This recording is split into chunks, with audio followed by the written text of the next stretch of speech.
Hello, everyone, and welcome to another episode of the PeersArena podcast. Today's episode is focused on Amaudo Integrated Community Mental Health Foundation, founded in 1989 by the visionary Sister Rosalind Colwill, and it has been the guiding light in the state of Abia, Nigeria. This remarkable foundation has been tirelessly working to provide mental health rehabilitation for homeless population and accessible community mental health care for those in local communities in the southeast Nigeria. Today, we have a special guest who will walk us through the journey of Amaudo, the organization that has woven compassion and communal support into the very fabric of its existence. Reverend Kenneth, the director of Amaudo Integrated Mental Health Foundation, will share with us the stories of the transformation, resilience, and hope that unfolds within the walls of this extraordinary organization. Join us as we delve into Amaudo's innovative approach built upon the African concept of communal living and discover how it has rebuilt shattered lives with unconditional love and acceptance. Together, we will celebrate Amaudo's achievements in reuniting over 1,200 homeless individuals with their families and extend mental health care services to 500,000 people in the southeast of Nigeria. This episode is a call to our humanity. It is a call to join hands in support of Amaudo in their tirelessly efforts to bring dignity to these vulnerable individuals. We are honored to embark on this transformative journey with Reverend Kenneth as he shares Amaudo's vision for the future and how we can all contribute to a brighter and more compassionate world. But before we delve into the inspiring work of Amaudo Integrated Mental Health Foundation, let's take a moment to get to know the driving force behind this transformative organization and the compassionate leader at its helm, Reverend Kenneth. So, sir, please introduce yourself so our listeners can get a sense of who you are and get a sense of the conversation we'll be having today. Thank you very much. My name is the Reverend Kenneth Nwaubani. I am a clergy of Methodist Church Nigeria. However, I joined Amaudo in 2007 after having served the church at Abuja. And I started work with Amaudo as a coordinator of the center where we have the rehabilitation for those who are mentally ill and homeless.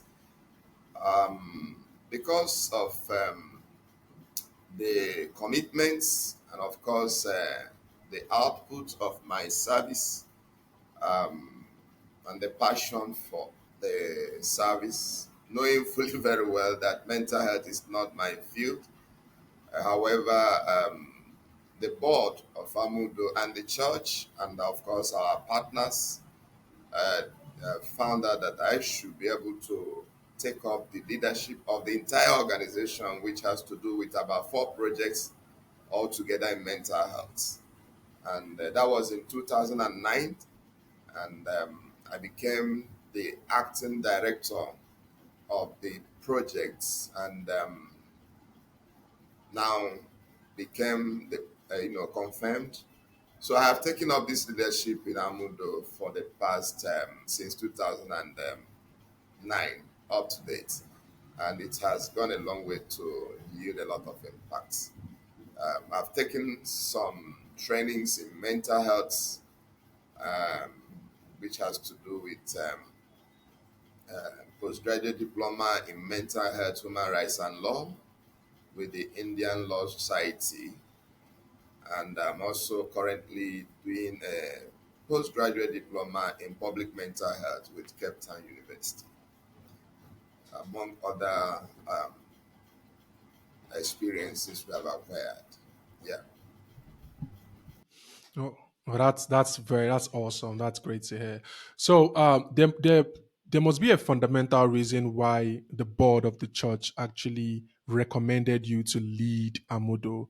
So, why do you think that was the case, given the fact that it's a very sensitive project, like something that has to do with mental health? Why do you think they particularly chose you? Yeah, I think I met Sister Colwill, Rosalind Colwill, on ground.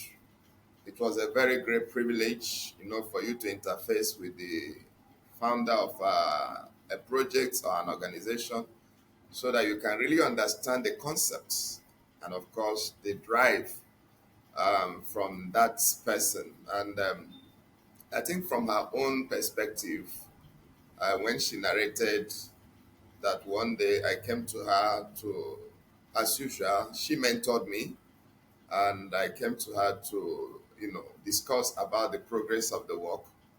And she said that she was excited when I started telling her about one of the progress of the recovery of one of the residents, the people undergoing rehabilitation, and that excited her. Perhaps I don't know what others who have come there before me, and she felt that they have gotten somebody who could lead that organization.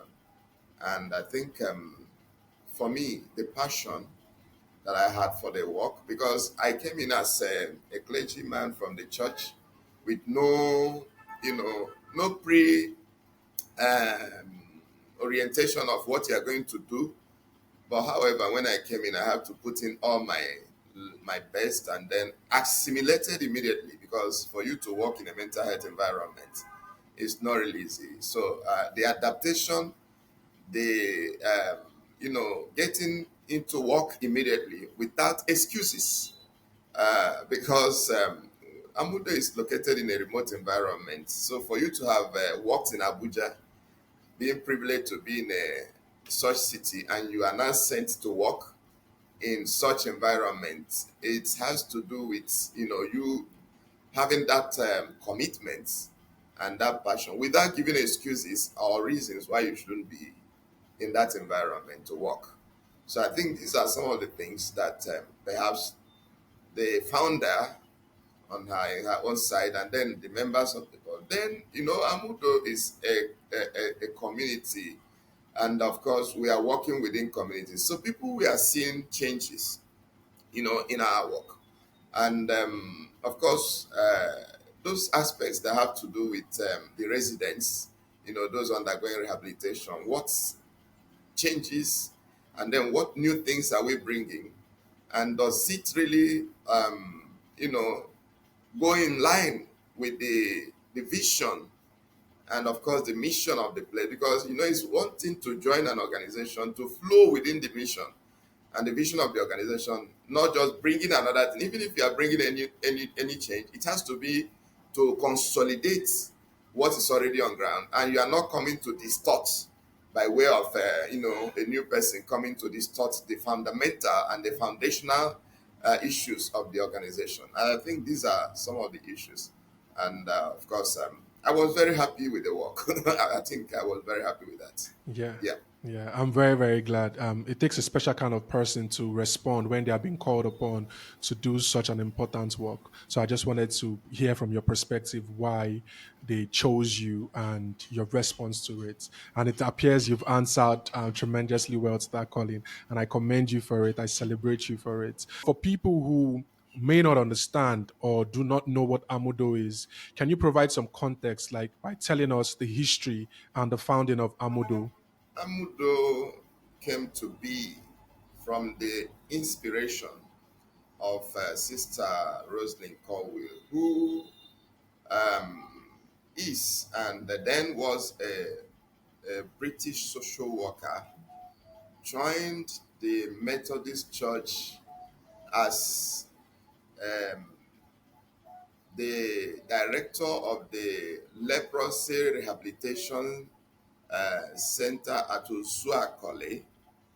And having worked there and being able to rehabilitate those people, and so many of them were reunited with their family, she felt that she has done enough, but she was caught up by the sight of many of our people who roam the streets. You can imagine in 1989 and within that time, when there was no care and there was no, they were being abandoned. There weren't many psychiatric institutions then. And so a lot of them were left to their own fate and being also abused by people who claimed to be helping them. Rather, they were using them for begging on the streets. Some of them were, who were females, were sexually abused and they became pregnant. And even those who were, using them for begging on the streets, we are also, manipulating them. That's claiming that they were helping them to become mentally well. And we used to have the sight of so many of them who would be on the street beating the gong and calling people to come and donate and support them. But those monies collected and even donations in kind went into private pockets. And these people were not being helped in any way, both in their physical health and in their mental health, and as well as their social life. There was no plan also to find out who they were and how they can rejoin their families. So Sister Rosalind was disturbed by this sight, and she felt that having lived with us in Nigeria and of course in Southeast, particularly in Abia State, she felt that we have a kind of um, these great assets in our social life. And what is that? It's our communal life system. That it's a life that supports each other. And within our contextual life, that there is nothing like rejection or even homelessness. It's rare within our African background and in our social context to see somebody who is homeless, because you must have a kinsman, you must have a relative, and these people will not be happy to see you either roaming the streets. No African individual is alone. We are related by blood, by society, or by community. And in that is a system that supports one another. In Africa and in Nigeria and in Igbo context, we don't have somebody who is alone without having somebody who will be supporting. Even when you are hungry, somebody is there to give give you food, give you water, give you shelter. So why is it that this critical number of our population are left on the streets? And that is what has to do with stigmatization and our wrong beliefs about mental illness, that perhaps these people have committed offenses against the gods and they are suffering punishment by the gods, and our beliefs also that mental illness is not treatable. So why do you have to engage in that? Why should you go and waste resources going to take care of somebody who the illness cannot be treated, cannot be managed? So, and of course that even when you try to treat, that the person will never come to the reality of who or she, because in our adage that whenever you treat somebody who has mental illness, will continue to murmur, will continue to talk to self, and so there is nothing you can do about it. But Sister Colwill felt that no, she has to you know break even, and she felt that we have to use our communal living system to bring these people who are now without shelter, without any care, without food, without clothing, left on the streets by kings and kids, and we have to bring them to the center which she now designed by herself Wow. to reflect our communities. Amaudo is a center that reflects a normal African community, and it's not an institution. So if we bring these people to this center where they can stay with members of staff who must have been trained on how to manage and support these people in a community where they will live together, work together, worship together, play together, and of course do everything together, so that these people will no longer feel rejected. In the course of their living together, they will be supported by trying to help them to learn again the social life, which because they have stayed in the street for a long time, they have unlearned, and because of the influence of the sickness that is very disabling, which has taken away some of their skills for daily living. For instance, somebody who's supposed to know how to clothe himself and know the choice of clothes to wear at a particular time, what time to go and clean the mouth or brush the teeth when the person wakes up, and when to take his or her bath. And of course, when the person goes maybe pressed, how will you clean up yourself? And these are basic skills for daily living that they have lost because of the illness. And you cannot take them back to the society unless they learn these skills again. And so that when they are going back to the society, they will be able to care for themselves with those skills. Because you know that when somebody cannot support himself in the activities of daily living, that person is virtually dependent upon another person. And that is also very, very important and key to their rehabilitation. So when they have learned these skills and they are in an environment that is very, very supportive, now their medical treatment will also be taken care of. It is a process that will try to find out what kind of illness, mental illness that they have. Is it depression? Is it schizophrenia? Is it bipolar depression? Is it anxiety? And then there will be a clinical assessment about their psychiatric problem, and proper medication will be prescribed accordingly so that they will be taking the medication in line with their social rehabilitation. Now, in the course of their rehabilitation, at the back of Sister Colwill's mind is what will they do when they go back about their livelihood. Because one of the issues about mental illness is that persons who are mentally ill are disabled from their livelihood support system. Maybe if the person had been a medical doctor, for instance, the illness may have taken away the job from him or her. If the person has been a shoe shiner, the illness may have taken away the job. So at Amaudo, we expose them to learning skills, tailoring, barbing, and all the rest of them. So that when this person have learned this skill, the back of our mind is that we are using the skill also to heal because it's occupational therapy. And at the same time, the person will learn the skill so that when the person gets home, Amaudo will equip, buy basic tools for the person to practice these skills and be able to sustain him or herself. And we have good cases of those who are doing shoe mending and those who are doing trading because Amaudo have supported them through the time of their rehabilitation. So you are not taking somebody back to the community or to the family to be a total burden, but you are taking somebody back so that with the support of the community and the society and with acceptance, this person can now live his or her life with minimal support but independently, and then be able to earn a livelihood, because knowing fully very well that mental illness is an enduring illness, which means it lasts for a long time, in the treatment. So when this person is also going back to community mental health clinics for treatment, the person will be able to raise some fund by him or herself. We know that job gives us dignity in our life, because if you are doing something, you have a sense of responsibility, you have that dignity, and you have that dignity that you can support yourself.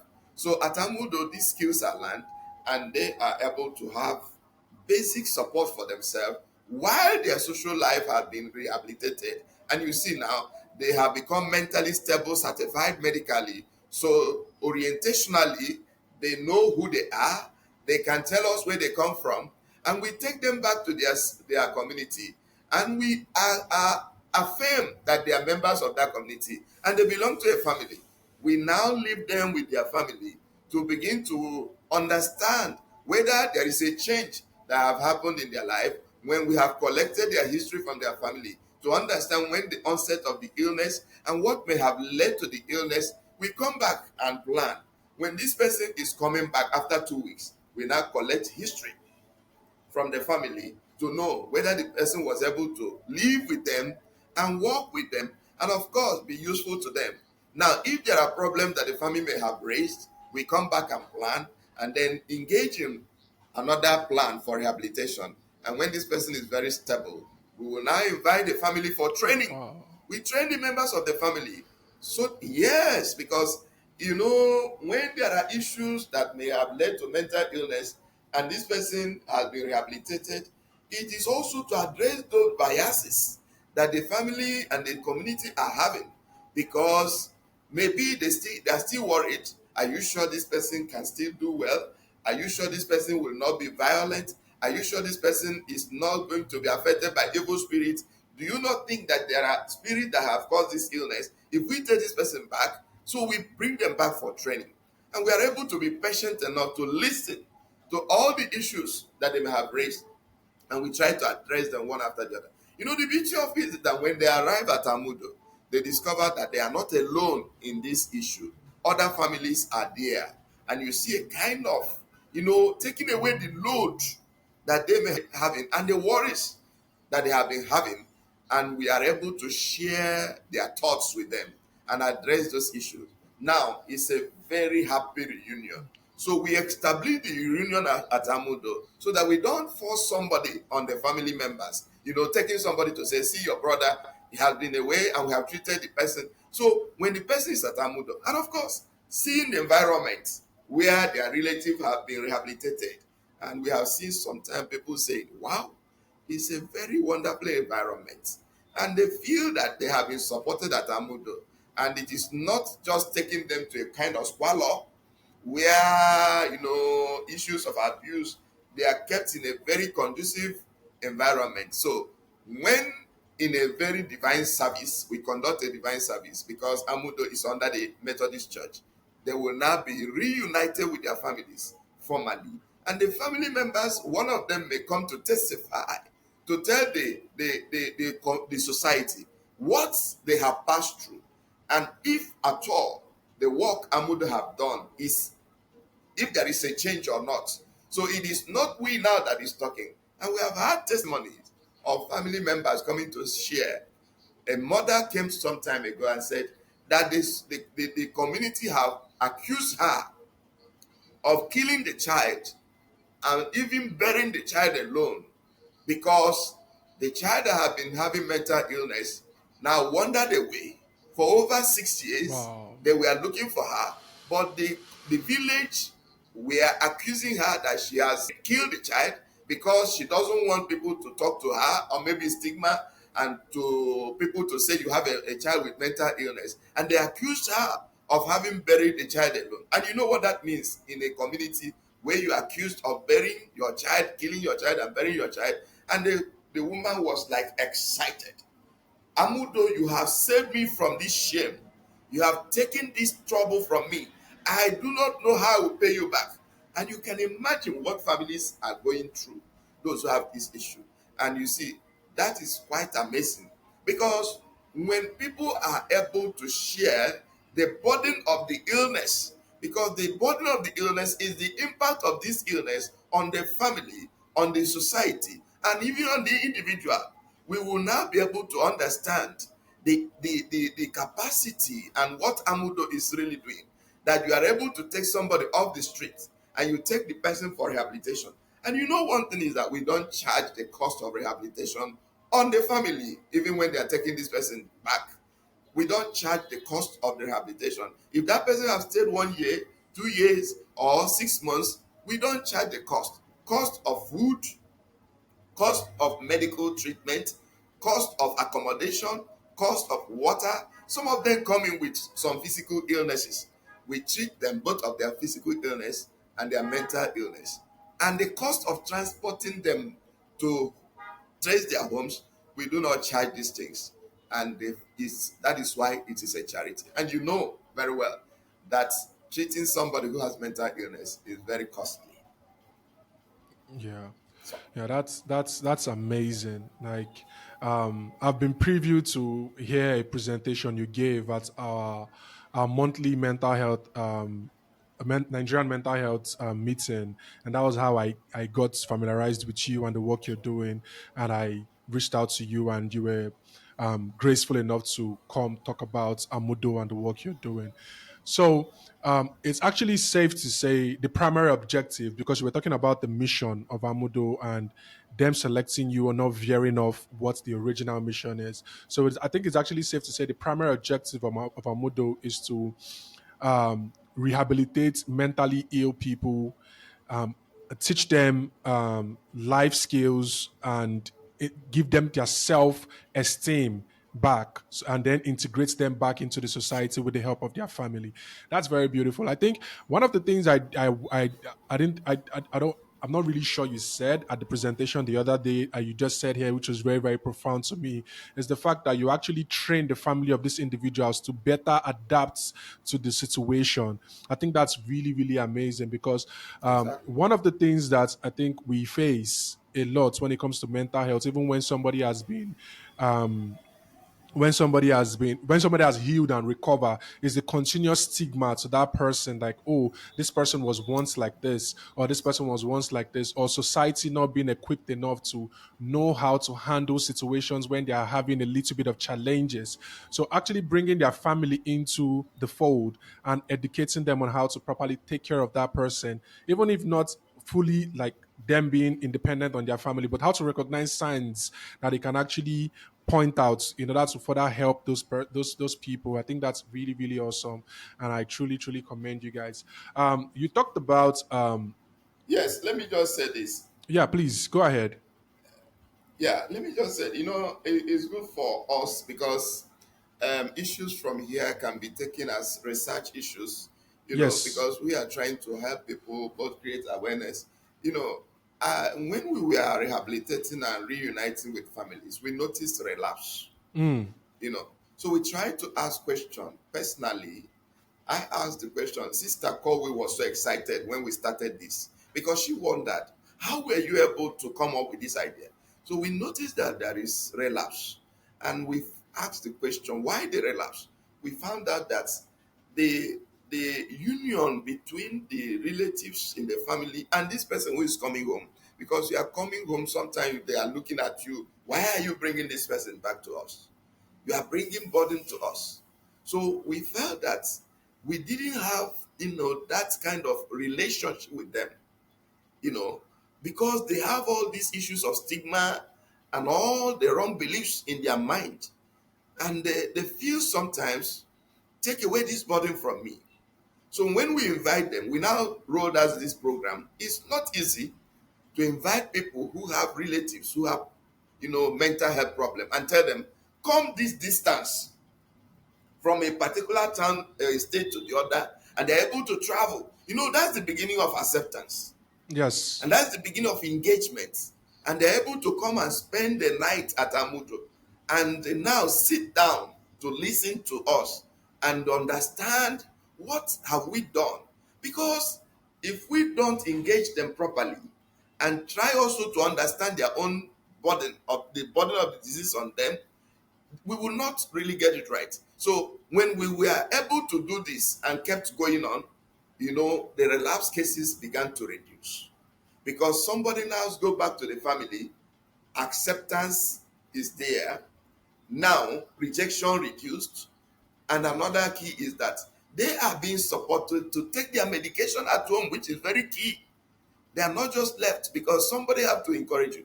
Now another thing is that in their social life, they are being given food because you have to give somebody food for them to find their ground even before they begin to practice the skills they have learned at Amudo. So you see, it helps them to have a soft landing and acceptance so that the issue of relapse drastically reduced, and it made these people to be in their homes. So it is another offshoot of our work, and we did it. We engaged in that because we were able to study carefully why is it that people who are reunited with their families often relapse. The key is that the families were not really carried along, in the process of either discharge or reunion. But that is what Amudo have done. And we can vouch that if proper, engagement with families is done, relapse cases will drastically reduce and support will be strengthened. Yeah, that's really awesome. Still around the fundamental of what Amudo is all about. It takes a village, and that's the African saying. You said something really profound just now by talking about inviting the families to come all the way to Amudo. I think one of the things I've not done a proper job about saying here is Amudo is located in Abia State, right? And it's in the remote areas of Abia State. And some of the things that you said in that presentation that really stood out to me was Amudo is not just interested in people around the community, that you've treated people from all ethnic background in Nigeria, that people you've returned, like people have been discharged and taken home all the way up far back to the west here and even to the north. So can you please elaborate on that a little bit so that people can actually understand that Amudo is not just and focused on the people around them, right? But they are also helping as much as they can across the country. Yeah, you see, Amudo is a charity, and what we focus on is a human being. That's the first issue. Somebody is a human being but has a mental health problem and is homeless. So it doesn't matter your religion. It is that this person is a human being. Our focus is to reduce the incidence of human beings who are mentally ill, that find themselves on the streets of our cities, and we don't know who you are by religion. We don't know your identity by your tribe. We don't know your identity by your class. The only thing we know is that this person is a human being. In the course of rehabilitation, we try to find out who is this person by way of your identity, your name, what language do you speak, and what religion. And I want to tell you, we have rehabilitated Muslims, we have rehabilitated Christians, we have rehabilitated traditionalists, we have rehabilitated people from all states in the southern part of Nigeria and some in the northern part, particularly Benue, Plateau, and those areas. So Amudo is a Nigerian thing. It's not because it is in Abia State, but the faces we have seen at Amudo, faces of Nigerians of all tribes and of all religion, and of course various states in Nigeria. It's not focused on a particular tribe. We are faceless in who we are treating. Yeah, in who we That's are really treating. awesome. Yeah. That's I did a deep dive. I really discovered that when you said that, I really went in to see some of the works you're doing. So one would be particularly curious as to how are people in Amudo being rehabilitated? What is the process? Is there a clinical approach to it, and other than the communal living and the rest of it? So maybe you should help elaborate on that. Amudo's approach in rehabilitation and treatment of people who have mental health problem, especially those who are rehabilitated at Amudo, is a holistic approach. What I mean by holistic is that it has to do with medical, it has to do with social, it has to do with psychological, and of course, even spiritual aspects of rehabilitation. So these things put together, we cannot do rehabilitation without talking about the social life of somebody, the environment of the person. And in Amudo, that is why Amudo is a community. So you are in an environment that the environment of Amudo addresses the social problems, which I have already listed before. That is activities of daily living. Sometimes somebody, you can know the sight of somebody who is mentally ill and homeless. Some of them have not taken their baths for over 2, 3, 4 years. They have not cleaned up, basic cleaning up, and you bring them to the center. The focus is not majorly at that time on what medical can do. The focus is on the social. This person has not had food. Are you getting it? So you may not be even thinking much about what medicine you are going to give. You have to look at the person's social life. What is the appearance? This person has not taken his or her bath, and you know how discomforting it will be if somebody has not bathed for a long time. And this person is wearing rags, sometimes multiple rags. And so what we do is that we do the social aspect, cleaning up this individual. Cleaning up has to do with the nails, the hair. And when somebody who has had dread hairs because of the illness, when you remove the hairs, there is fresh air that enters. Then the clothes are changed and the person is battered, supported to do that. Sometimes you see a lot of things that is not something we can talk about. Sometimes somebody uses up to 3 pails of water, 4, 5. So before you get the skin, and these are supported by staff, and you can see the freshness that comes to that person's life when that cleaning up has taken place. Now, we should also remember that these people are individual, they are human beings. They feel the discomfort of not having taken their bath for a long time. They feel it. Now, having been refreshed, now you look at them, is there any physical wound, like ulcer in the body? So the body is examined. Has this person come with any wound? Has the person come with any pile or anything? Has the person come with any hemorrhage? Is this person is it a woman? Is it in the period, menstrual period? These things, is there any kind of body, deformity that you can record? We take note of all these things. Now, this is when you now assess what is the physical, nature of this person, so that you can note that. Because we have seen some of them that because they are vulnerable on the street, they have been wounded in one way or the other, and they are carrying the wound. Sometimes you see that it has become very, very bad with bad odor. And what we do is that we initiate treatment of those, wound or whatever at that time, so that we can bring back comfort to this person. And it is on the process of doing this that you will begin to note the person's behavior. Mental illness is a behavioral issue.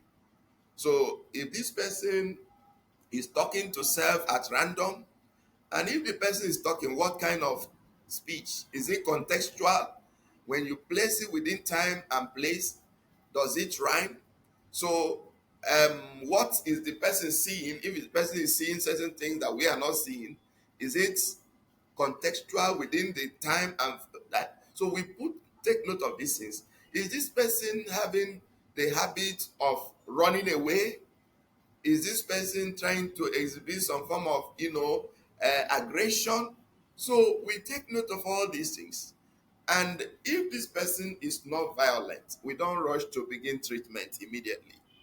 Because by the time this person has been engaged in this communal community, that this person is taken to church for worship, is taken to the dining with the accompaniment of others, is taken to other places for work, and we don't see any form of violence or aggression, then we will now begin to carefully note the issues of mental illness that require medication proper. Because if it is something that has to do with social intervention, psychological intervention, there may be minimal drug, that could be given, and this person will do well. So if you rush immediately because you brought somebody from the street, what is the judgment you have to begin treatment? What do you have as an information? Because you don't know this person. So you will be limited in the information that you have. No family member have come to tell you when this illness started, how the person is presenting. So Amaudo allowed this person in the community. It is the community now that will observe the person's behavior. Now, when we now go to clinical review, assessment, the things that members of staff have observed will be brought on table for the clinician, the psychiatric doctor, or the psychiatric nurse to be able to look at these things now and observe the person, and of course interrogate that person. By the process of interrogation, the professional will now make a good decision which will be in line to the benefit of the person, not for any other person, because it has to be for the benefit of this person. The best thing that will occur to this person, you have to take into consideration what kind of body weight does he have, what prescription are you going to make, is it going to be well for the person's physical health, so that when we begin, it would have been the best for this person. Note that before now, for them that are females, would have tested for pregnancy. If somebody came from the street with any kind of pregnancy, and what would be the time, and would have tested for HIV. And these are basic tests. And when the person goes to the clinic for review, the clinician will now take the vital signs, the pulse, and of course the temperature, and of course uh, um, the blood pressure, and anything that is needed, so that proper reports and information will be there. Then we set on the cell and continue to observe and to plan. And our war round at Amaudo is not a war round of the doctor alone and the nurse. It's a community war round, because we know that mental illness, the presentation is within the community, is within the society. Information that the doctor needs to be able to make good judgment for prescription, he or she may not observe it. It is the family member, if the person is in the family, or somebody in the society that will observe. And if proper information is made available to the doctor, he will be able to do what? Make proper prescription. So it is a bit away from the hospital setting, where the doctor is interrogating a patient and there may not be any other information, and the doctor is left alone by his own judgment, by what he can decipher. And you know that sometimes it takes a long of trial and error before the right medication can be got. Whereas at Amaudo, you have a whole pool of reports: report from the kitchen, report from the chapel, from the chapel activity, report from the games activity when there is recreation, indoor or outdoor, report from the farm when there is farm work, report from when there is community activity, report when there is time for refectory. So because sometimes if somebody who has a mental health problem, who is on the street, has poor eating habit, what we mean by poor eating habit is that you are supposed to eat from the table, others are eating from the table, but the person chooses to go and stay on the floor. That's a behavioral issue. And because he or she have been eating from the dustbin, he's not yet comfortable with eating from the table. Are you seeing the issue? So these things are reports that we gather from all the segments of the community at Amaudo. And then we look at what is this person's living pattern. Does he or she live in the room that have been assigned to him, or does she leave the room and go and stay inside the corner of the bush? These are reports that we get. And then proper, planning will be made by the clinician, whereas the social plan will continue and the psychological plan will continue. At the end of all these things, we assemble the report, and now from ourselves, our observation, know whether this person is able and mentally stable, socially acceptable, and able to support himself and live in the society before we can now say, yes, this person can go home. Wow. Wow. One of the things that is really, really um, making me emotional, to be honest, is the fact that helping these individuals by giving them back their self-esteem, or not just giving them, helping them find their self-esteem, them treated as an individual, as human beings, giving them back their dignity. Sure. I think that is truly, truly Sure. profound. That is amazing. Like and the systematic approach you Amudo has to rehabilitating people who are faced with these challenges, it's amazing. considering the fact that nothing, no steps is being left out, the social aspects, the clinical aspects, even the psychoanalysis aspect and the rest of it. It's truly, truly amazing. So I guess my question is, so Amaudo has in-house clinical experts that actually attend to these people, right? I know for a fact that you train, and this is one of the things I also want you to talk about, that Amaudo trains nurses, right?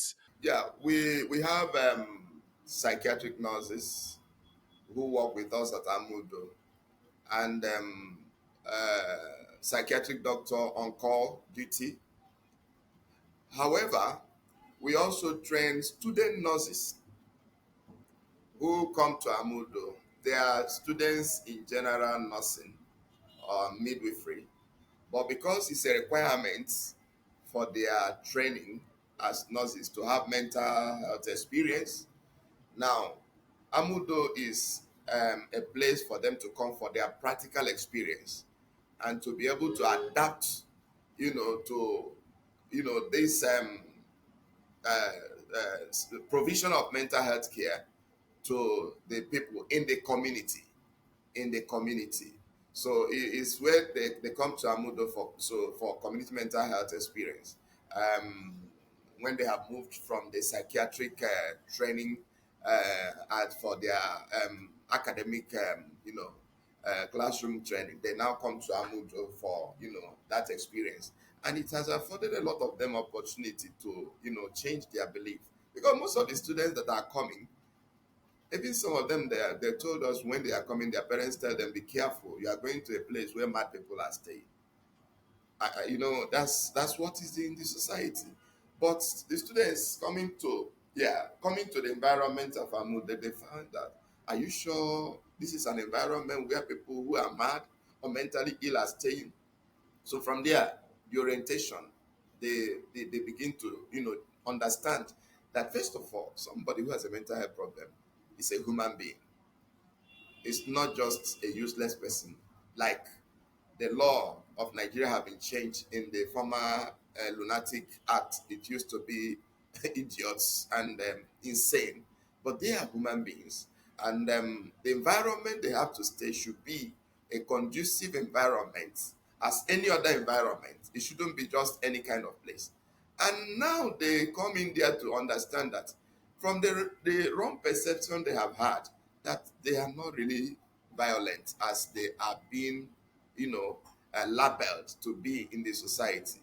That these people are, receptive, and you can talk with them.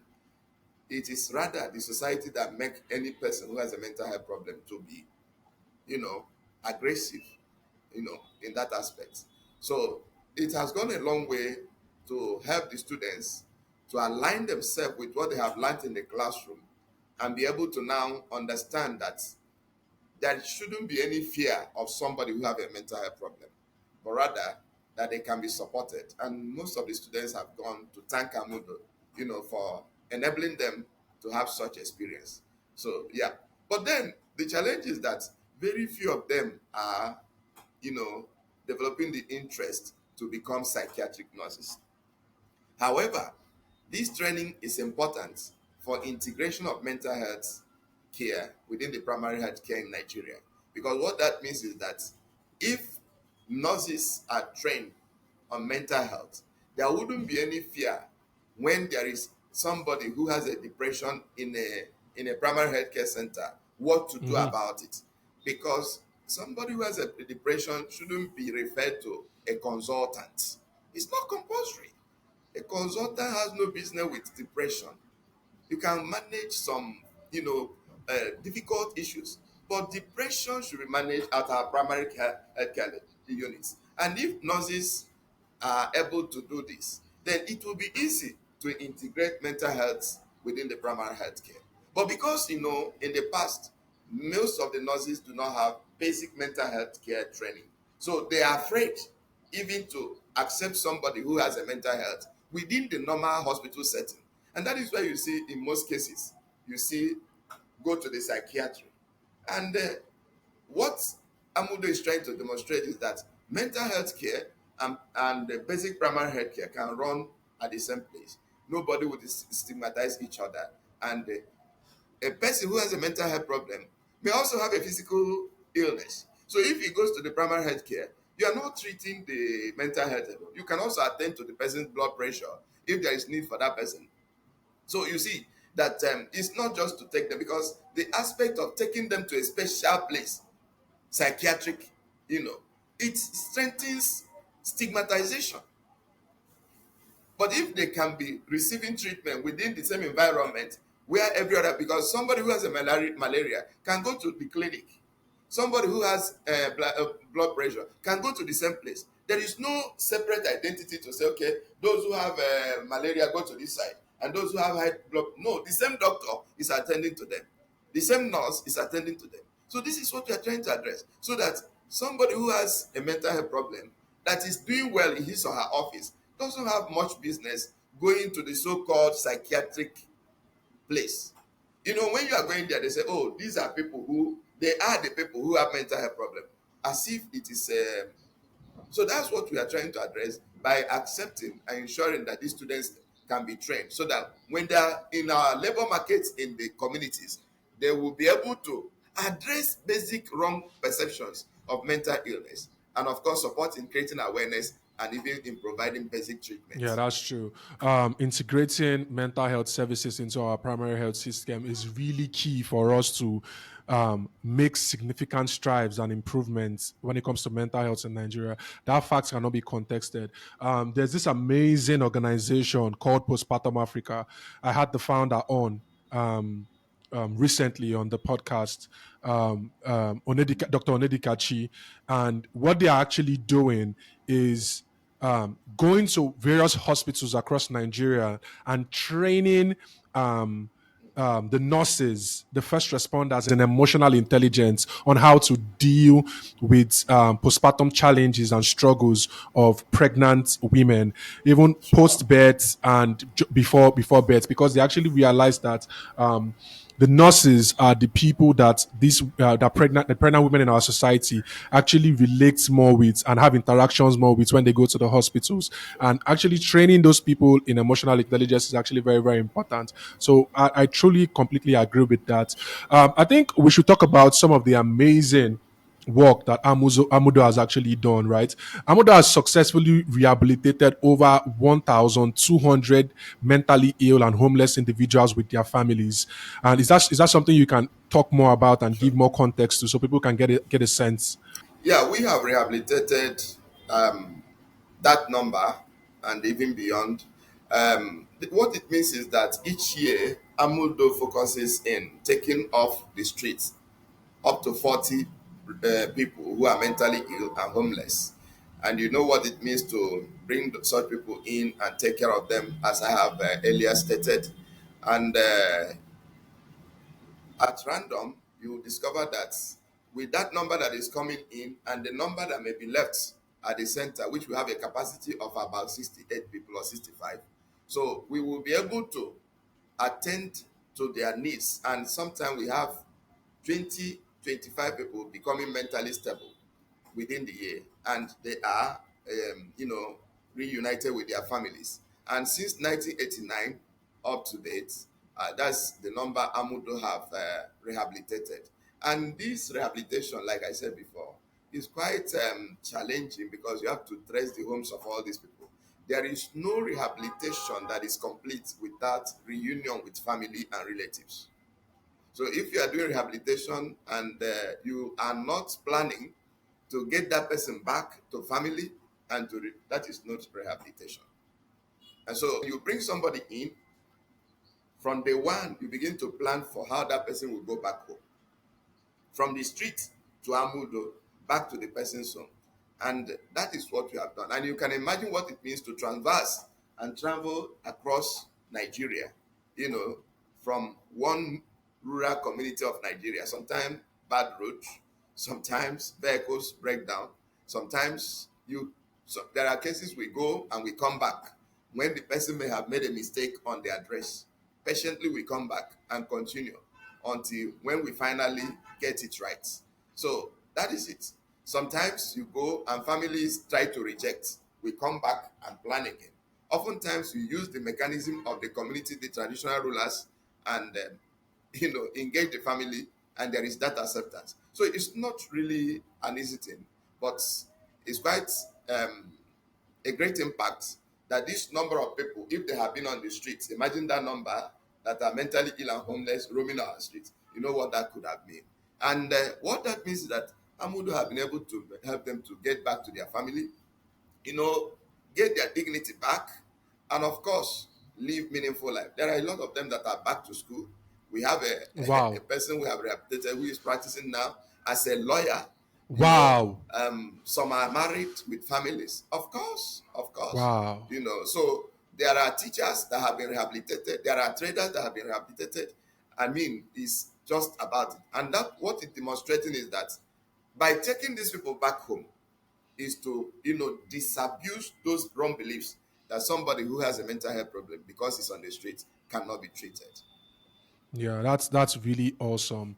Amudo has also directly impacted the life of over 5,000 individuals in the southeast of Nigeria.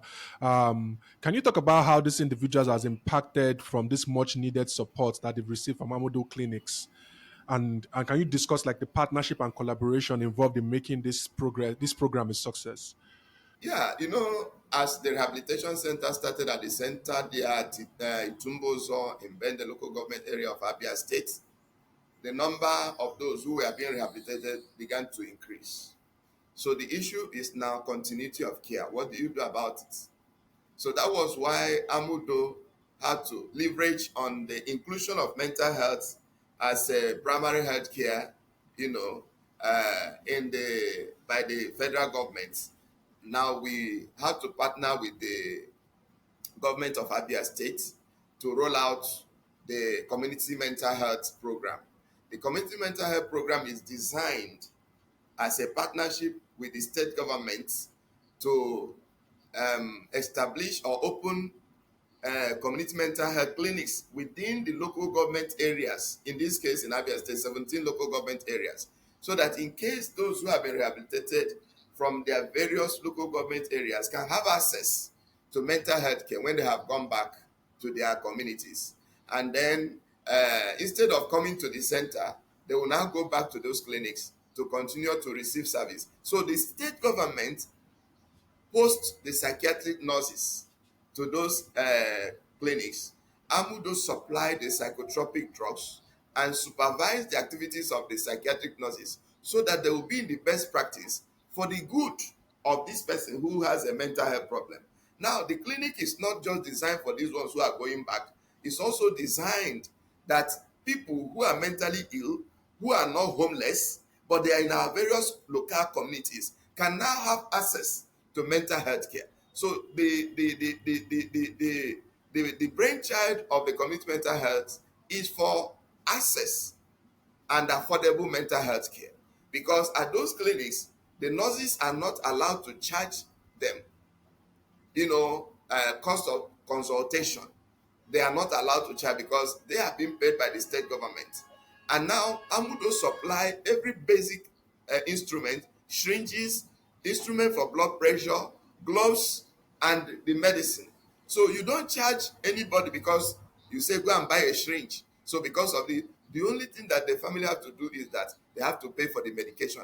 And the cost of the medication is not by profiteering, it's just the cost of that drug. So what Amudo does is to monitor the activities of the psychiatric nurse, and we go to their families of these people to find out how are you doing, when last did you visit the clinic, and we collect report from the nurses to find out who visited the clinic and why didn't the person visit the clinic at this particular month, and we try to find out why did it happen.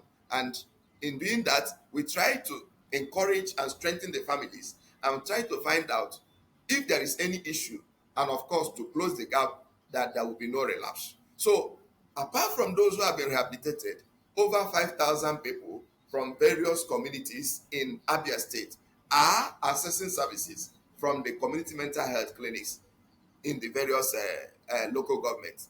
It is not only in Abia State. We have moved further to open community mental health clinics in Imo State in the same pattern of partnership.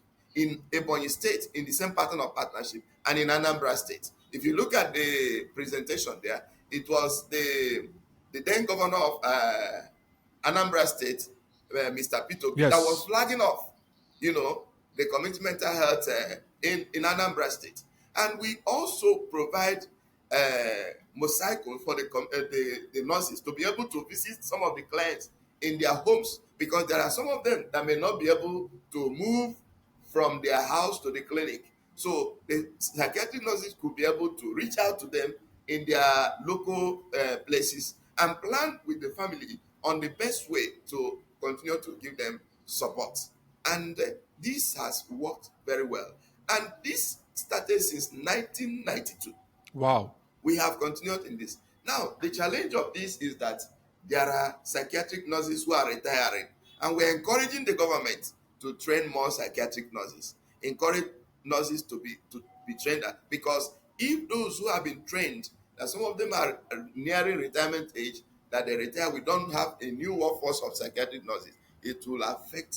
And that is why you know that the Federal Neuropsychiatric Hospital in Southeast, located in Enugu, is the only regional psychiatric hospital by the federal government for psychiatric cases. Now imagine what it will take for this population who will be traveling, to Enugu, just because they have depression, just because they have bipolar, just because they have schizophrenia. You know how costly it will be. And because if there is no service that is closing this treatment gap that as Amaudo have provided, a good number of our people will now have mental health problems. It's either they are locked up by their families or they find themselves back to the streets because of no. So Amaudo, by this design, is closing the treatment gap in mental health in Nigeria. Yeah, that's really really amazing, and like it's a shame that that is what the situation of Nigeria is. Talking about only one clinic in the entire southeast, which is located in Enugu. So people from Imo State, from Anambra, and from all other parts still has to converge in that very point. I'm glad the new mental health act has been passed. I know the implementation and the enforcement of acts is what is most important than the ceremonial signing. And I'm hoping that Nigerian governments continue to look into these issues and see how they can continue to provide these much needed services in our country, because it's really, really a shame being the biggest country in Africa and the biggest economy in Africa, and we are faced with such things that it's really, really a shame. There's so much work needs to be done, and we need to continue to have these conversations in the open so that it can get to the right ears, and a lot of people can continue to pass on the message. One of the things I'm truly truly proud of in this generation is the shifts in mental health. How would I put this? Is the shift when it comes to mental health, really, the shift in the societal approach, right, towards mental health has really, really changed significantly. I think you said something to this effect when you talked about before now, when people are having some of these challenges, they are being chained up, locked up, Sure, or sure. it's been attributed to other things that may not necessarily be the cause of it, like the spiritual aspect and the rest of it. Not to actually talk down on those things or to say otherwise, but you talked about an issue whereby in the community now, when people are faced with such challenges, they know a place like Amaudo exists and they can actually bring them to you guys. So can you please elaborate on how the shift in attitude towards mental health has really impacted the work that's been done in Amaudo? Yeah, I think it has to do with commitment in this work, and of course the outcome. It's one thing to have a program, but then you have to look at what is the outcome of that program and how does it affect the narratives that are already there when it has to do with mental illness. Because um, when you have somebody who has mental illness and the person is roaming the streets and people have rejected that person and abandoned the person because they believe that the person cannot be helped again, and the person comes to Amudo and is treated, and family sees that really this person is stable and is living with them and is still living with them today. You see, the family begins to spread the news, because that is the what change happened in this individual, and what did this change bring to the family. it reduced the cost, it reduced the abuse that the family have had, it reduced the stigma, and it strengthened the capacity of the family to be able to engage in the community, because sometimes mental illness even disables the family from the community, because sometimes somebody wants to marry from your home or from your family. They tell the person there is someone who has a mental health problem, so it disables the family socially. But now, because this person is stable, it is seen as every other sickness, and this entire society or the village or the community is watching to notice when there will be a relapse. Instead of seeing a relapse, they see somebody going to marry and is now living with the family. Hmm. So that's the change. And they now believe that, well, if they don't even believe that all, they believe that some of them can be treated because they have one evidence, this case that Amaudo have carried out. Now, the other issue is that Amaudo have profusely engaged in awareness. Awareness have been the key to the work we do. We conducted mental health awareness, which was funded by Australian Aid, AusAid, and we partner with CBM, Christopher Blind Mission, and we were able to do that in the southeast, in the five states of the southeast, in Anambra, Imo, Ebonyi, and Abia states. We rolled out this, and it was done to, train village head workers whose responsibility it was to identify people who have mental health problem in their various communities. Each community, we trained about 25 village health workers whose role was to understand the presentations of mental illness, now talk to the family and refer them to the clinics where they can go to take treatment across the all the existing community mental health clinics in southeast, in the so what that does is that awareness has helped us to correct these wrong beliefs and certain things that have been held by our people, which along made them to stigmatize and of course treat those who have mental health problem, as if they are not human beings. Now, the other issue is that the community approach to mental health care by Amaudo is key. What we mean by this is that the person who has a mental health problem is not taken away in their community. The community see a Hmm. psychiatric nurse coming to the house, and they see when this person in treatment is initiated, and they see the person taken to the clinic, and they see the progress that the person is making. Now they discover there is nothing hidden about the treatments. The psychiatric nurse visits, the person goes to the clinic, and they see the improvement. Now they begin to believe that, oh, mental illness can be treated. Now, you see, it is sometimes good to take somebody far away. If you have a mental illness in Abia State, you go to Yaba. It doesn't really help the community to understand what has happened. And one day somebody returns and it's just new. Let me tell you, the community is still wondering, are you sure anything has happened? And maybe they begin to notice some certain things that have not been concluded, maybe talking or whatever thing. They now conclude that this person has not gotten well. So it's not really the best to travel far away when a relative is having a mental health problem. The community approach is the best. And in certain cases, community members come to help, even to assist the nurse when this person is going to be treated. So for them to come and see that this person is not killing the nurse, as against their belief that this person will be violent, there is that relationship. They now see that it is also good for them to do what? To support this person. Now, what it does is that by the time they notice anybody who has a mental health problem, they are now the signpost to say, take this person to the clinic, because they have seen that there is a result, which is very impactful. That is really really amazing, really really amazing. I've seen it from that perspective. Like it just is a testament to the great and amazing work being done in Amudu and the impact it is making in society and having on individuals. That's really tremendous. You talked about the fact that when people have these mental health challenges, that their families suffer tremendously from it, that they are socially disabled, and also when there's hope, there's help, there's recovery, there's rehabilitation, there's also a sense of hope that is even greater than the despair that people had faced initially, right? And that is something that is truly, truly remarkable. You earlier on in this conversation made mention of like transporting these individuals back, the economic difficulties and the poor infrastructures that even hinders the operations of what Amaudo is trying to accomplish. So is that something you can maybe shed more light on and see, and even talk about what are some of the likely solutions to these problems that is and these challenges that Amaudo faces? Yeah, it adds to the the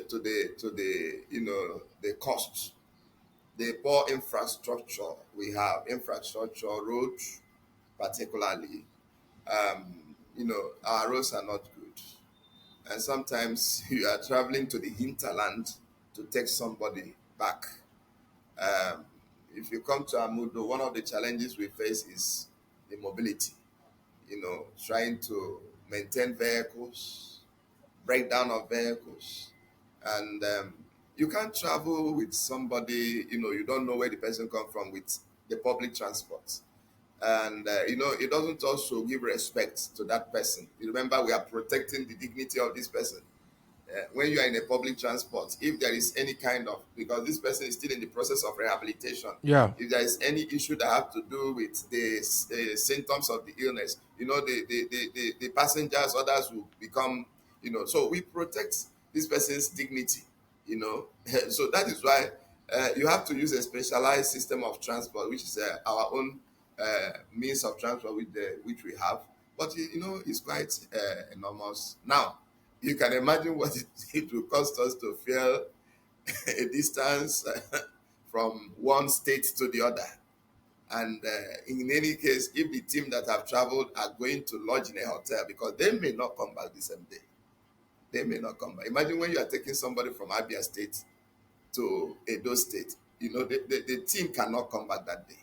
So you see, these are all the issues. Sometimes you go to, the person is not from the urban center, you are now going to trace to the rural community.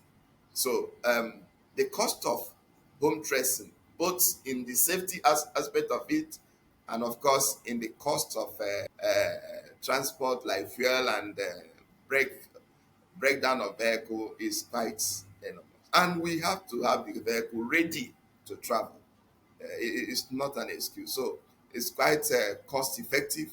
And you also know that if you look at where it has to do, even within the Amudo Center, the remote environment, the road is still not good.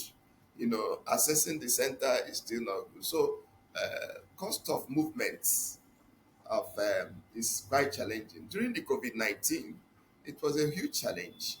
That is when we learned the impact of emergency situation on mental health. You understand? During the COVID-19, there was lockdown, and what happened then was that the focus was on the COVID-19 patients and how to protect the other population. But what of these other vulnerable population, like people who have mental health problem? Who was thinking about whether they were getting their medication? Who was thinking about what was happening around them? And there was a time I had to force myself out because one of our clients needed medicine, and there was lockdown, but we have to take medicine to that person. So you can imagine what that means. So these are all the things. Now you talk about insecurity. You need to be safe to carry out the job. But now you see that sometimes there is no movement. And when there is no movement, somebody is suffering somewhere. So it is quite, these are social variables, that we look at. Now we see what it takes, when it comes to mental health care. It's quite huge. Apart from the medicine is not the issue. The social and environmental factors are very huge and key. And environmental and social issue is that when there is an environment and a society that is disabling, it affects the person's health. Because our society here is very disabling. We have a disabling environment, So no acceptance and all these things that we have said. And you see how it affects even intervention. So that is the issue. So, but Amaudo have been there, So, when vehicles break down that they are no longer repairable, how do we get a new vehicle? It's a big challenge. For instance, now we are looking for a new vehicle, and it's quite enormous. It's a challenge for us to get, because our vehicles are all just hillock vehicles because of the rough terrain of where we travel. But that's a huge challenge. It used to be very cost effective, but now, and if you pick a smaller vehicle that within 2 or 3 years it will just break down and you start afresh. So mental health care is, but then that this is something that government can easily do. Individuals who are very rich can easily give it out without even minding, but you know they need to be touched to reach out to people who have mental health problems. I fundamentally believe that there are genuine people in the world who are willing to offer help and assistance.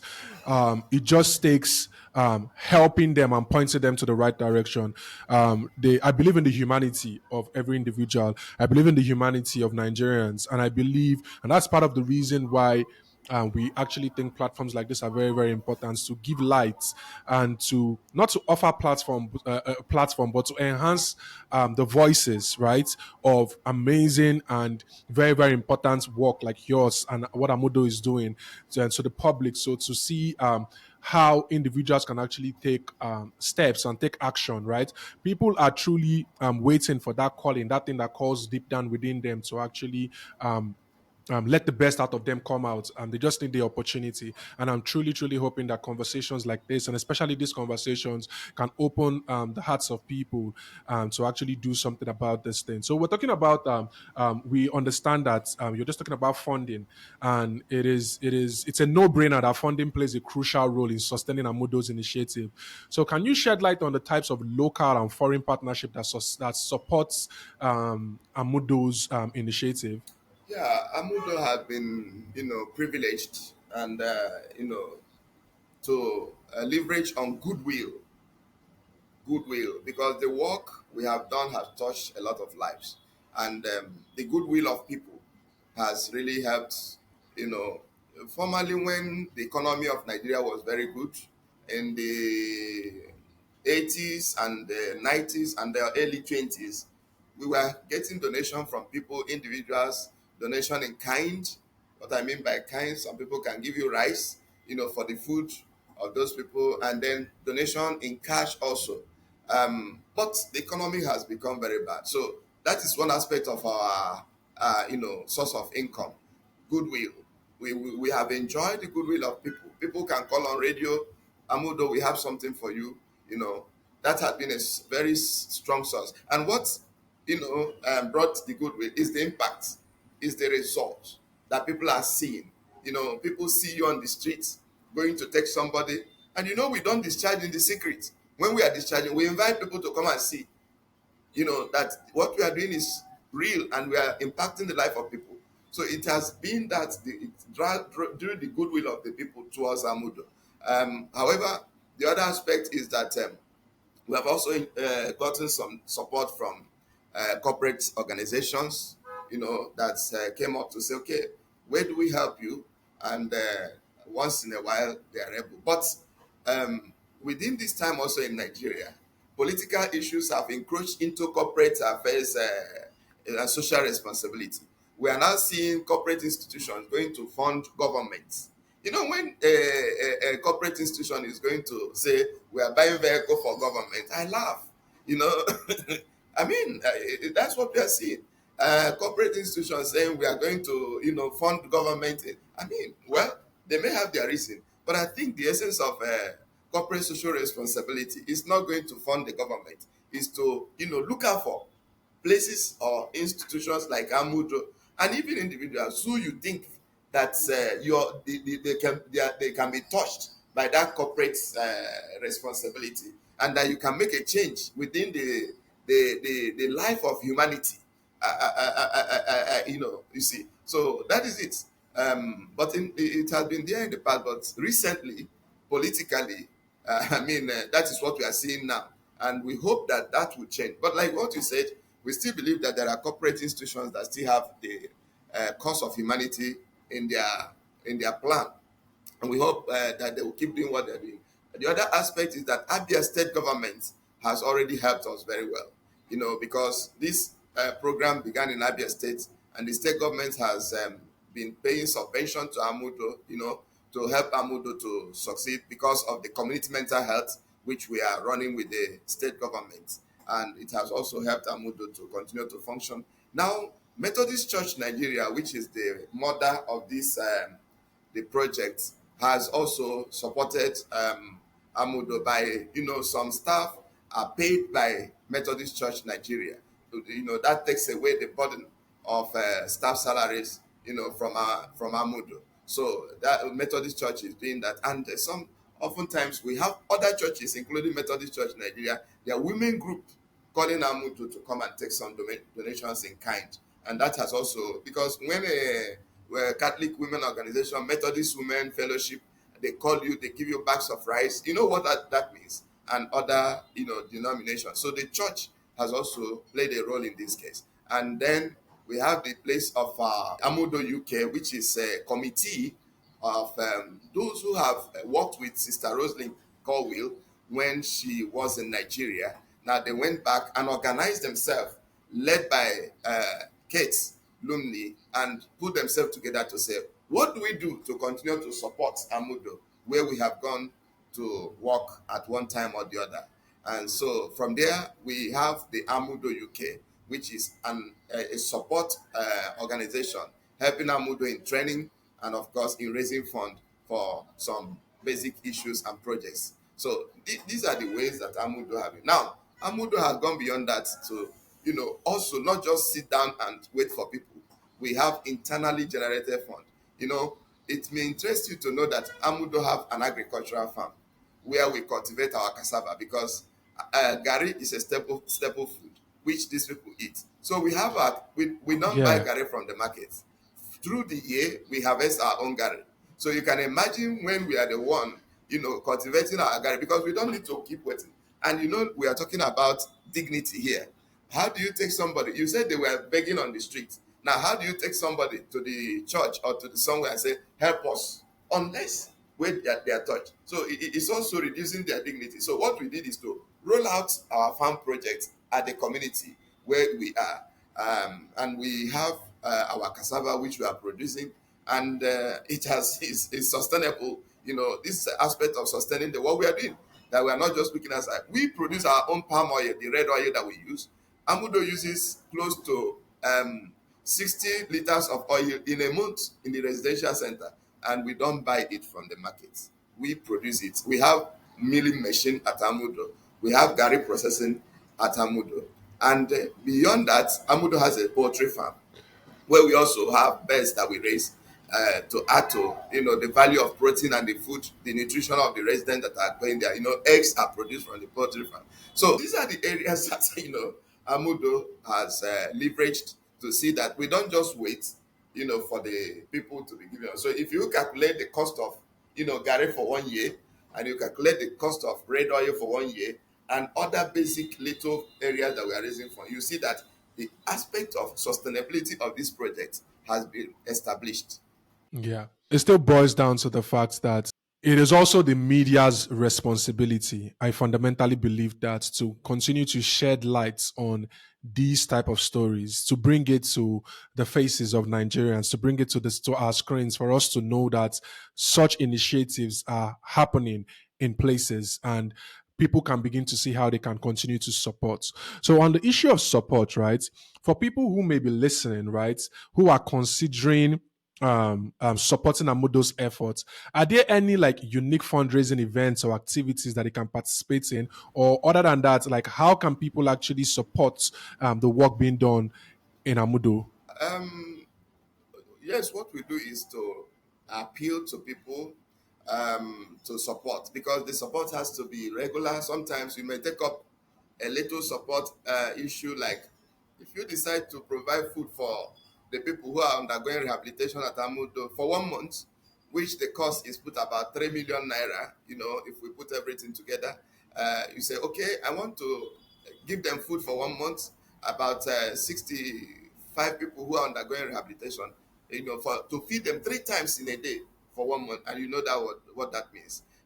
So somebody can take up that. Somebody can also say, okay, I want to give their medication for 1 month, which is roughly at the cost of 300,000 naira. Somebody can say, okay, I will do that for 1 month.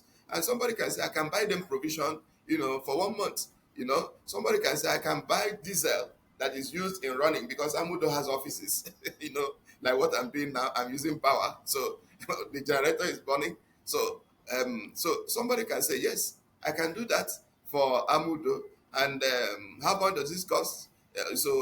About 120,000 naira to purchase diesel for us to even give lights at the center, because there is no electricity. So these are areas that somebody can also say, okay, like now we are expanding the water in Amudo. Somebody can say, okay, can I also assist in this?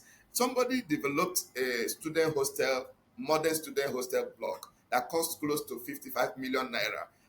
The Bloom Health Foundation came to Amudo, and they realized that what Amudo is doing to train student nurses is quite, very good.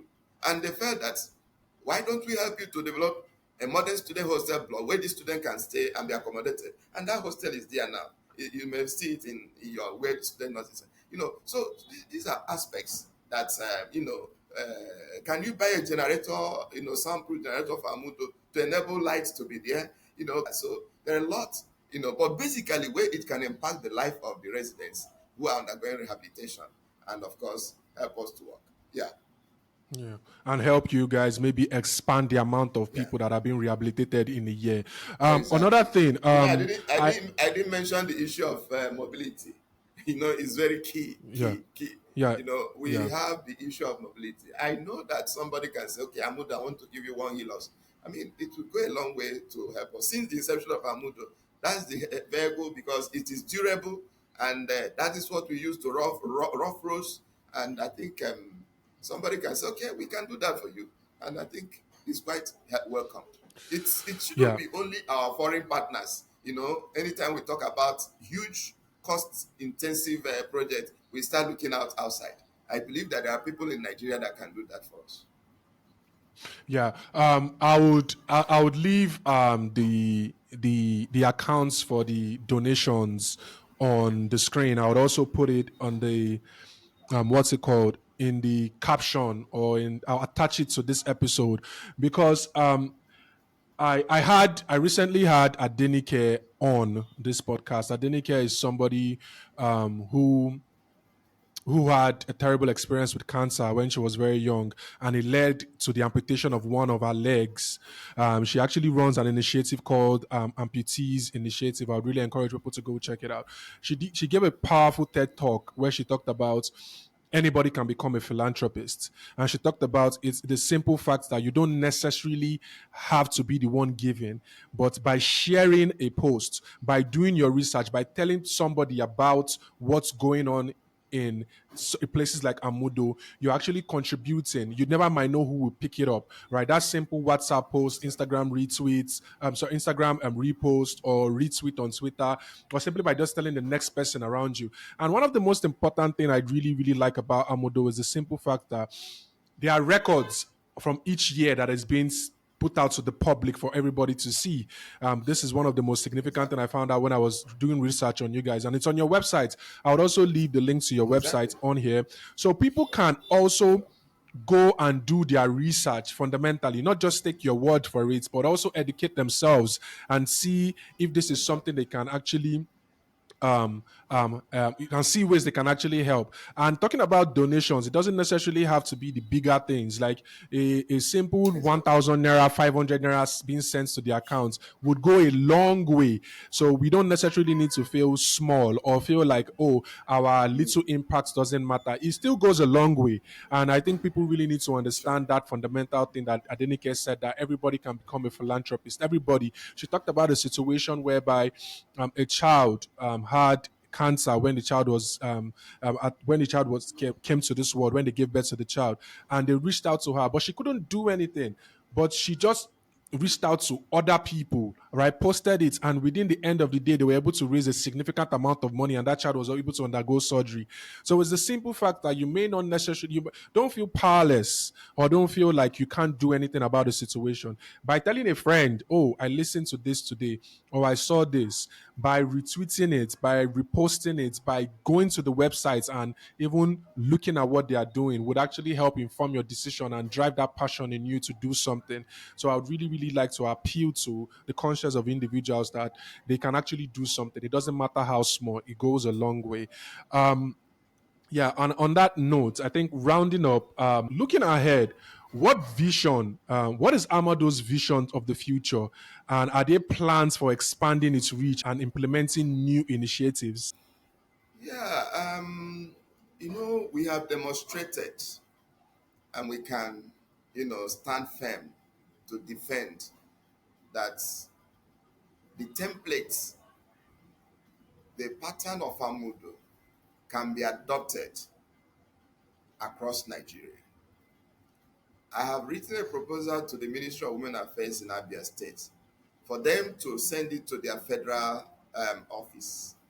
Because if we use the structures we have in Nigeria, there shouldn't be a homeless person across Nigeria. There may be very few because already we have these structures. The Ministry of Women Affairs, whatever is being called both vulnerable people, they have the ministry. And you know that they are all in each state of the federation. Now, what that means is that, for instance, if we have somebody who is mentally ill and homeless that have been rehabilitated at Abia State, and we have another umbrella body of Amudo at another state, the linkage will be very seamless. And it is easy to rehabilitate somebody here, and quickly reintegration with the states will be very easy. So what that means is that we are now talking about community mental health app with rehabilitation center in a model of community that is set across Nigeria, and it can be funded very well. We have demonstrated this. What it means is that if the government can, key into this, it's just for us to come and demonstrate to the government we are willing to support the government to scale up this service, because it has existed with us in Abia State for the past beyond 30 years. For 30 years and beyond, we have not stopped doing this work, and it has been impacting the life of people. So why would it just be in Abia State? Okay, say for instance, other states in Southeast Nigeria can pick up this. Let there be another Amudo in Anambra State where we can partner and run it and supervise, so that not just within Abia State, there could be other people who are on the streets that are taking off, not just taking off, going to keep them somewhere, but taking off so that they will be properly rehabilitated. We have what it takes to train other people. And if state governments can reach out to us, these can be scaled up, and we have other rehabilitation centers properly set up by Amudo to support in this aspect. And I'm telling you the truth, you will see very few of our people who are on the street that are mentally ill. Remember that our African philosophy is that you cannot live without your brother. In South Africa, they say Ubuntu. Because you are, I am. In Nigeria, in Igbo parlance, they say Onyagala Nwanne. You don't live your life without your brother. And why would we not, make good use of this, our heritage, and use our communal living system to scale up mental health care, and so that those who are poor in our rural communities can have access to mental health care and affordable mental health care. And those who are within the urban setting can have access. And there will be very few people who will not be going to the psychiatric specialist clinics or hospitals to, for their mental health care. And remember that in the pyramid of health care, the population that needs to be attended to at the community level, they are the base. It is just very few people that need specialized care that should be there at the specialized clinic. So Amudo has the key to this, and we believe that we will support the government to scale us up. But meanwhile, we are engaging in thorough awareness creation and entering more into the communities, so that Those who do not have access yet to mental health care can have access to mental health care through the community mental health care. And more people who are on the street, not because it is their fault to be on the street, can be taken off, and the rehabilitation will be continuous. So that is what we are doing. Awareness and awareness. We just trained media professionals last month in Abia State, and we discovered that without the media, you cannot, create awareness. You cannot change the wrong beliefs. You cannot correct anything. You cannot tell people where there is a mental health problem. You cannot remove stigmatization. We have trained the media, and we are cascading that training of media that we did for all the media houses in Southeast, and to make sure that we set up a media forum where mental health issues will be discussed. Because the more we talk about it, the more the shame will reduce. Yeah, amen. Like I said, Amaudo has a tab. It's amaudo.org, but I'm still going to leave the website. Amaudo has a tab on their website specifically dedicated to documentations and reports, where they give the annual reports of the progress and the work being done at Amaudo. So people can actually see that as a blueprint, and not just the governments, if individual bodies and individuals who feel the need, that they can actually use the blueprint that has been set up by Amaudo to continue to push the good work that has been done, and that has been done and has continued to be done. Please ensure to do that. I encourage young people also to go onto the website, do the research, and continue to tell somebody, and just tweet out their websites. I don't. There are lots of pictures that shows what is being done, and you can see the facility for itself. I'm really hoping myself that one day I'll be able to visit that facility myself to actually see the good work that's been done. So to round up, I would like to. I know bias doesn't come into the work you do, but has there been a particular story that has fundamentally been rewarding to you, of an individual that Amaudo successfully rehabilitates, and how they were successfully integrated into the community as a productive member of society? Can you share a story that can help, that can contextualize all of the things we've been talking about here today? I think the story that comes to mind is one man who we rehabilitated. Like I said, after the rehabilitation, he was able to, he's from Ebonyi State anyway.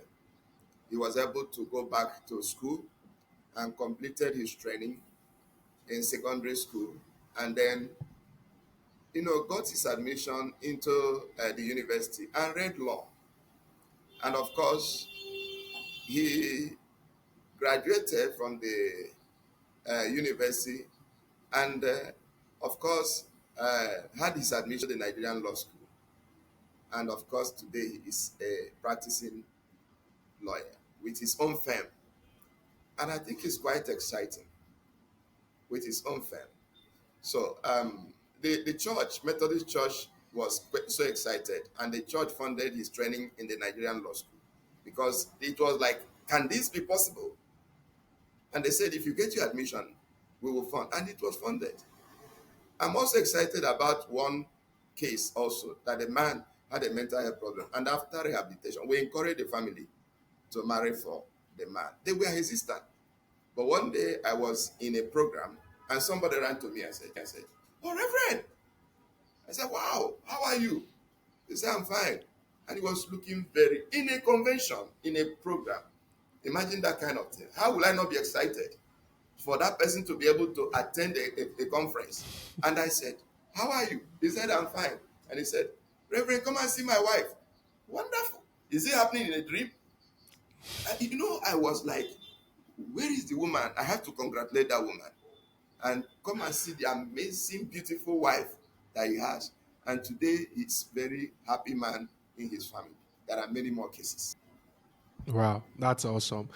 Thank you very, very much for every time to come on, to come shed light on the very important work that's been done on Amodo. I really, really enjoyed this conversation. I've learned a lot, and I'm not going to stop here. I'm going to continue educating myself, continue to leave reference to the work that's been done, continue to tell somebody, and I don't know. I would also play my parts with everything. I have the account number, right? I was the one that particularly asked for it in the presentation that you gave, because I actually fundamentally believe that come on, if I know where some of my money is going to. It helps me sleep better at night. It doesn't matter. Maybe when I want to just buy something that I might probably not need that costs a little bit of amount of money, I can just say, oh, if I send this money here, it's going to be actually impacting the lives of somebody. So that's why I particularly asked for it, and I'm going to leave it on here for people to actually see. Thank you very much, Tony, for this opportunity. I think it's a great one because talking about what Amaudo is doing is something that if we have a platform to talk about, we feel much excited and privileged about it. So I want to thank you for creating this opportunity. And I want to encourage people, especially those who may have people who have mental health problems.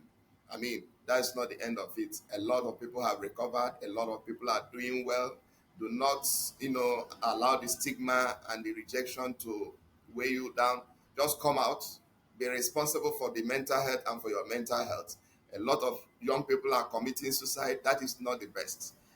Young people from our universities today, because of what they are passing through, committing suicide is not the best. Share your mental health issue with somebody. Talk to somebody about your mental health. And maybe you are talking to the right person who will be able to talk to the right person who will help you to come out of that problem. You don't need to take your life. And we need to encourage our people. Please take responsibility. Do not do not mind what this life is talking about or what people are saying. If there is no mental health, you cannot manage anything. Mental health is key to leadership. Mental health is key to professionalism. Mental health is key to anything you have to talk about. If you lose your mental health, I mean, you will not be able to, and mental illness is enduring. We don't need to excite people by thinking that it is something, but it is not good to go into it. There are a lot of things we can do, live our better life instead of indulging in drug abuse and, of course, what is happening in Nigeria and other countries. We don't need to engage in that. Do not allow frustration to make you, and do not allow yourself to show people that you are the most powerful person and you engage in drugs. Those things are not. Live your normal and clean life. And life is what you give it, it will give back to you. And you can easily get to the point where you are heading to. It doesn't, there is nobody whom you are competing with. I mean, our young population have been, brainwashed that they can do one or two things. I mean, we don't need to see these things. Why should we have a young man who is very healthy to be naked on the streets? I mean, we are compounding the cases of mental illness, and it's a huge challenge. Let us not borrow lives. Our life is a supportive life. We have a heritage as Africans, we have a heritage as Nigerians, but I don't think that Nigeria is what it should be now. We are people that support one another. And when there is this healthy communal living, I am telling us that these stresses will get away, anxieties will get away, depression will get away. Let us value our heritage. We are a community people. We are a communitarian people. We are not individualistic people. We are people that are together. And Amaudo is preaching this to us and telling us this. Take responsibility. And we want to encourage the government. You cannot have a population that people are mentally ill. People are mentally ill. How can we have over 30 million Nigerians that are not that are mentally ill? That means we are having a population of people who are mentally ill. A nation in a nation that are mentally ill. There are nations that have up to 30 million population, and Nigeria is having more than 30 million people. Whom are we leading? Whom are we taking care of? Why can we be hiding and we have our brothers on the streets? Why don't we develop our psychiatric institutions? Why don't we encourage the government to invest in psychiatry? Why is this institutional stigmatization against mental illness? Why is it that there is no fund for mental health? Why are people crying? Why must people bleed before funding will be released to mental health facilities? Why is there no community approach to mental health care in Nigeria? Let us take responsibility. It is for all of us and for our generations to come. Thank you. Thank you very much, sir.